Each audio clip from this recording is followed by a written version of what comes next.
গতকাল সম্পূর্ণ নতুন একটা অভিজ্ঞতা হয়েছে।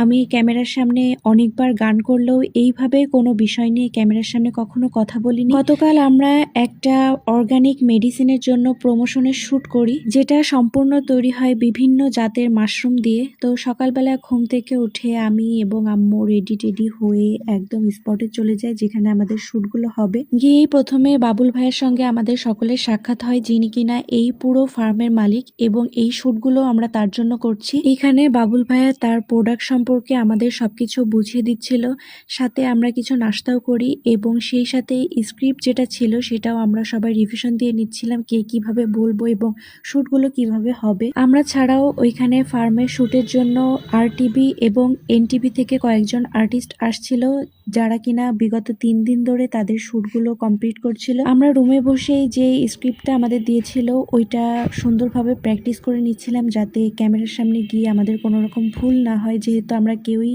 এই কাজে প্রফেশনাল না।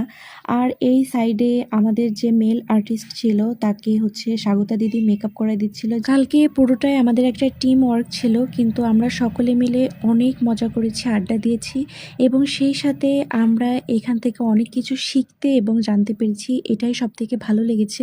তারপর আমরা প্রথম শ্যুটের জন্য ল্যাবে যাই। ল্যাবে গিয়ে এখানে সবকিছু দেখছিলাম। আমরা সকলেই পুরো বিষয়টা নিয়ে খুবই এক্সাইটেড ছিলাম, সেই সাথে আমাদের সকলেরই একটু ভয়ও লাগছিল। এই জন্য আমরা সবাই বারবার রুমের মধ্যে প্র্যাকটিস করছিলাম এবং আমাদের দুর্জয় ভাইয়া ছিল কালকে ডিরেকশনে।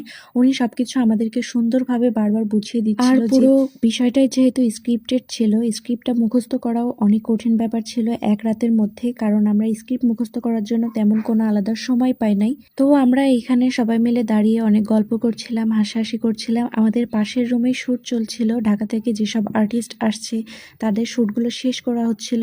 এরপরে আমরা যাই এক এক করে সবগুলো শ্যুটই এখান থেকে বেশ ভালোভাবে শেষ করি। টেবিলের ওপর যে মেডিসিনগুলো দেখা যাচ্ছে এগুলোই মূলত মাশরুমের নির্যাস থেকে তৈরি করা হয়। এছাড়াও আমরা ল্যাবের মধ্যেও শ্যুট করেছি, কিন্তু ল্যাবে যেহেতু একজনের বেশি ঢুকতে দিচ্ছিল না, এই জন্য আমার ভিডিও যে কেউ করে দিবে এরকম কেউ ছিল না।